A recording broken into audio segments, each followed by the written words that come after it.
Spakovo sam kofere, idem do Japana. Devojci sam poslao samo sayonara. Bez cilja, bez plana, Japan da obiđem.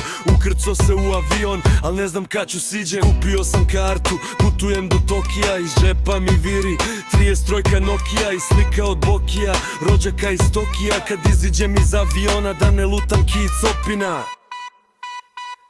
Put beše dugačak, odremo sam fes, probudi me turbulencija. Ja reko zemljotres, onako preplašen i ne zna do gde sam. Poče me smiruje neka stjuardesa, trtlja nešto na japanski, ništa je ne razumem. Reko čero, hoćeš ovde da ti umrem. Jedva se ja smiri sa šećer i vodu, ruke mi drhtaše pa pola prosu po podu. Slete smo na aerodroma, tamo gužva neka. Reko ček da vidim, dal me Boki čeka. Nađo ga iz prve, odmah ga poznado. Isti kina slike, samo s većom bradom. Kida me sunce ogreja kad Boki ja vido. Hvala Bogu kad sam živ i zdrav ovde stigo. Izljubi smo se po srpski, 3 putki na slavu. Pa polako krenu smo ka njegovem stanu.